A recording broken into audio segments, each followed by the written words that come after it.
we are going to, I mean, I was going to say we're discussed, but let's just call a spade here, Connor. We're going to argue, and we haven't done this in a while. And I'm pretty pumped about it because whenever this happens, we've done podcasts together for like 3.5, 4 years. Whenever this happens, if you haven't witnessed it or heard it before, Connor just stays in this very calm, measured state, like any normal adult does.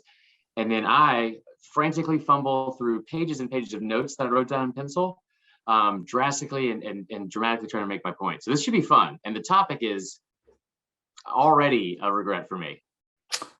We're talking if Texas is back, or if Texas will be back. Can they ever truly be back? Like you're setting the bar as low as you possibly can to make the argument that Texas is back. And every single time I see that clip of Sam Ehlinger telling us that Texas is back, I wonder why he had to hold it so long, saying like the back, like he was doing a sheep thing. I'm thinking to myself, like, and every once in a while you'll come across a person just in daily life who holds on to a syllable too long, and you want to ask them about it, but then you just kind of don't. And I always wonder that whenever I see that video, is why did he have to hold it so long? Because I think it's one of the reasons that the clip goes as viral as it does every single time Texas does anything worth relevance, which included this tweet from PFF asking if Texas was back because Quinn Ewers completed a pass in practice. Congratulations. Unbelievable. What a thought. Pass, a really good pass. An unbelievable pass. It was one of the, like, it was a 90.6 total rating on throws outside of a hash, but also inside of a hash, made on a Tuesday after 3 p.m., which is like, I think it's a pretty advanced metric. Sweet. Look, hey, I support PFF. I do. I've got a subscription. I think they put out a lot of great data.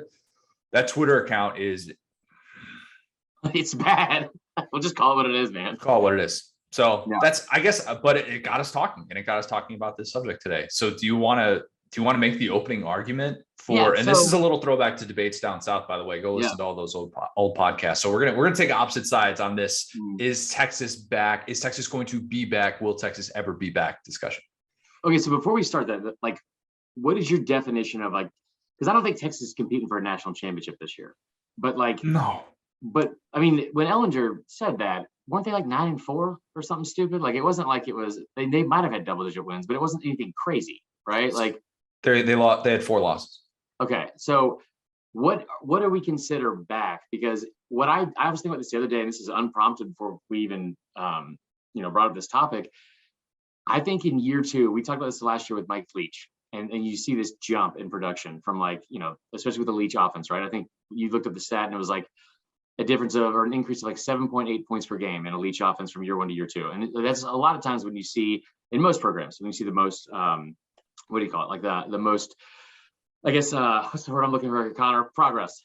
So at Texas, like, how high I am on Sarkisian. I think him and Kiffin, I think, are the 2 best offensive minds in all of college football, if not all of football in general. I think with the resources he's going to have at Texas, I don't know why Arch Manning wouldn't go there for one, but the resources he's going to have there, I think that he is going to be very competitive. And maybe this is me just being hell-bent on like digging into this argument, but Sark, you've seen what he's done every single stop with his offense, right? And you look at, like, just some of the basic stuff that kind of happened a year ago, because you go 5-7 and we talk about this like epic failure in year 1, and it's so easy, it's low-hanging fruit to make fun of him for not being back. But you also look at the fact that going into last year, Texas had the 109th ranked roster in terms of experience, right? Returning experience. And they had to match that with also the 11th toughest strength of schedule in the country. Was that the Bill Connolly set, the percentage of returning production that you were citing? Gotcha. Yeah, right. Go ahead. So it was in the bottom 10 of the country. I don't know what happened to the other like 20 schools. They just disappeared, I guess. It was weird going from year to year, because some teams, like with 2020, there was like opt-out teams, and there was teams that you just like couldn't even do that stat for. I remember it was weird because I bookmarked that stat every single year, and I always reference it in the offseason. Yeah. So you have that, and then you also have the 11th ranked strength of schedule. You go into the season where you're talking about like a first year coach trying to figure out, like, like, I guess in a highly, not a highly competitive conference, but in a place that wants to win right away. You play 9 bowl teams. You have, I believe it was like 5 of their 7 losses were by 8 points or less. You have a couple like you lose to Kansas, which is inexcusable, but like You had a lot of close losses. Your turnover margin was ranked, like every defensive category and their turnover margin was ranked 93rd or lower in the country, which is abysmal. I didn't do any like looking into the defense. I'm not going to, because this entire argument is based off the fact that I think the jump that they're going to make from year 1 to year 2 statistically and offensively will be drastic compared to what it was last year. And on top of that, and I'll get into why after you go, but on top of that, the other thing is, like, hold on. Oh yeah. So that's thunder and lightning, by the way, if you can hear that in the background. That's the takes that are coming down. It's storming in Orlando right now. Perfect. I don't have sirens yet, but we're gonna be hitting on all the cylinders here in a second. No, so I think that like when you couple that with all of like the recruiting and stuff like that, right? Like, and Texas finished 5th in the country in recruiting. Going into last year or during last year, they had the 11th ranked overall talent in terms of roster in terms of overall talent, and 4 and 5 stars. This is from 24/7 That's Sports. bad. That's bad. No, completely agree. It is bad. Like they were tied with Oklahoma for the 5th most combined 4 and 5 stars, and it's the usual suspects, right? It's Bama, Ohio State, Georgia, Florida was 4, by the way. They had more. So you're right. There's a lot of talent they already had on that roster, but now you're talking about having Bijan Robinson coming back again, who's somehow only a sophomore, and then you have 5 stars at quarterback, receiver, running back, tight end.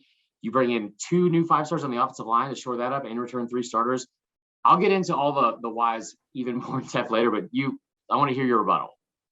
I'm glad that you at least brought up the point about talent and didn't just point to history with a program that has 1 national title in the last 50 years. I'm glad you went there and you acknowledged the significance of that, because that's really why Texas is at this place, this frustrating level of thinking that it's only going to take 1 season to get over the hump. Right. And that's just not been the case. They just paid $15 million to get rid of Tom Herman after he had 3 consecutive top 25 finishes in a row, which they hadn't done in a decade. Like that decade of obscurity that Texas was in, and not really fully acknowledging this belief that talent in the recruiting rankings era has shown to be very significant. And if you are going to be a playoff team, if you're going to compete at those levels, which that's what Texas is aspiring to do. If you're going to fire a coach after 3 consecutive top 25 finishes, you're saying that's not good enough. We need to get to a higher level. We need to be winning conference championships. Right. Texas has not been at that level. It just simply has not. This misconception that Texas has as much talent, as much resources as anybody in the country. Maybe on the resources part, I'll give you that. But this belief that they have overwhelming talent is wrong. Because I went back and I found 24/7 Sports, the talent composite index. If you go by year, dating back to 2015, right? That's this decade of obscurity that they've had. Right. 11th in 2015, 11th in 2016, 13th in 2017. 9th in 2018, 7th in 2019. Their best was in 2020. They were 5th and they were 7-3. And that was the year that Tom Herman gets fired after that season, ironically enough. And then this past year, they were 11th. The national champ. We've had 1 team finish outside of the tops, 1 national champ since 2015 that was outside of the top 6.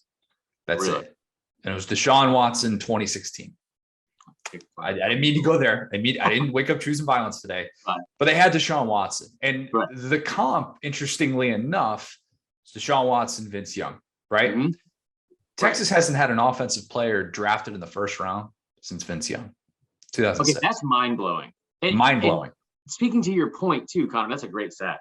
Speaking to your point, like about you have to have an elite quarterback, it seems like now. And I know Georgia just won with a DUI lawyer, but still, like, you, for the most part, you have to have, like, I did a deep dive on this last year, like looking at the recruiting rankings of every quarterback that's won a championship since 2005. And you would think that Texas, of all places, like this whole thing of like, oh yeah, we're going to get talent. Like, no, Vince, the only title you've won, you were loaded with talent, and you literally had the number 1 player in the country coming out of high school at quarterback. You also had Gene Chizik coaching your defense, which we know that was the key thing. Here's a stat for you. Okay. 33 blue chip quarterbacks from Texas, just from the state of Texas, 2010 to 2018. What's blue chip mean? 4 or 5? 4 or 5 star. 4 or 5 star. A quarterback rated 4 or 5 star. The only one to go to Texas and then get drafted was Sam Ehlinger. That's it. The Mount Sam Ehlinger's just Rushmore. Big 12 Jake Fromm. Sam Ehlinger is, in my opinion, like a perfectly fine college quarterback. He is not. He does not deserve to be necessarily at the butt of the Texas jokes, though he is synonymous with some of them because obviously he's the one that made the comment of "we're back." The Mount Rushmore of quarterbacks from the state of Texas that did not go to Texas in the 2010s is Kyler Murray, Jalen Hurts. Was Baker from there? No, he wasn't. That's correct. That's Is correct. he there? Big That's Lake, 3. Texas. You could get out. You could even get into the weeds even in a crazier way. And then this one is you're going to be like, oh my God, how did I forget this one? Right. Give me the year. The year that he was a recruit was 2011.